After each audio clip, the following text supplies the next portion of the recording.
My name is JoAnna Fisher, and I am the dance teacher at John Dewey High School in Coney Island, Brooklyn, New York. So I wanted to talk a little bit about the piece that they worked on this year called The Hill We Climb. It was recorded from the 2020 inauguration. It is Amanda Gorman's poem that she read at the inauguration for Joe Biden last year. I haven't seen a group of students like this in a long time, especially after the pandemic. They haven't been in school since the middle of 7th grade, so they're coming into a brand new school, brand new friends, brand new dance teacher. So I wanted to give them something that made them think and made them stronger as artists and stronger humans. I was really impressed with what they came up with, what they created, what they understood about the poem, where they started with the poem, where they ended with it. And it was overall like a really impressive work that they came together to do, especially as freshmen. That is The Hill We Climb. I think we can all admit that it's been a rough couple of years for us kids.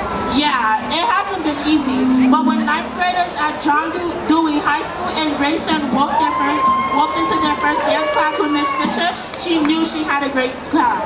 Clap and put your hands together for John Dewey High School. The Hill We Climb, y'all. Madam Vice President, Mr. Emhoff, Americans, and the world. When day comes, we ask ourselves, where can we find light in this never-ending shade? The loss we carry, a sea we must wade. We've braved the belly of the beast. We've learned that quiet isn't always peace. And the norms and notions of what just is isn't always just is.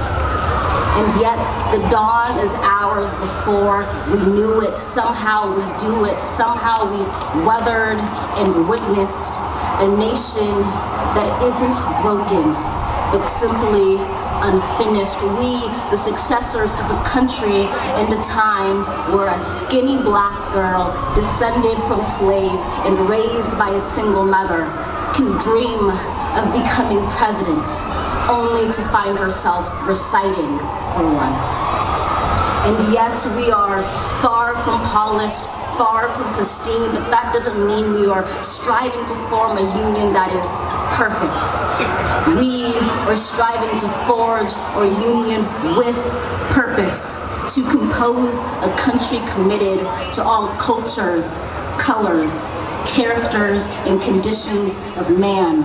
And so we lift our gaze not to what stands between us, but what stands before us. We close the divide because we know to put our future first. We must first put our differences aside. We lay down our arms so we can reach out our arms to one another. We seek harm to none and harmony for all. Let the globe, if nothing else, say this is true. That even as we grieved, we grew. That even as we hurt, we hoped. That even as we tired, we tried. That we'll forever be tied together, victorious. Not because we will never again know defeat, but because we will never again sow division. Scripture tells us to envision that everyone shall sit under their own vine and fig tree, and no one shall make them afraid. If we're to live up to our own time, then victory won't lie in the blade, but in all the bridges we've made. That is the promised glade, the hill we climb, if only we dare it. Because being American is more than a pride we inherit. It's the past we step into and how we repair it. We've seen a force that would shatter our nation rather than share it, would destroy our country if it meant delaying democracy.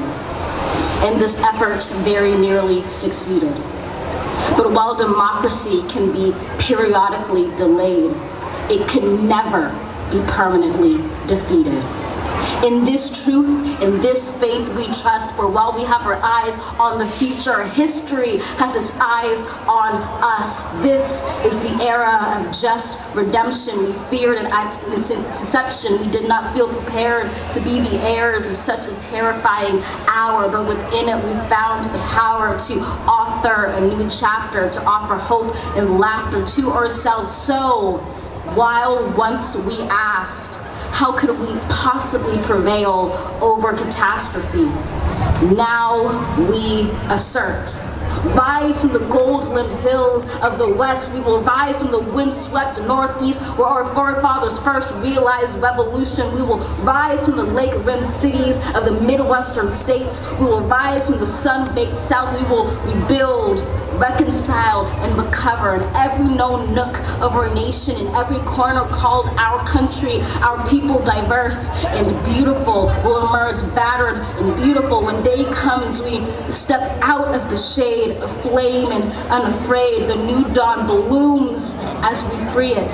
For there is always light, if only we're brave enough to see it, if only we're brave enough to be it.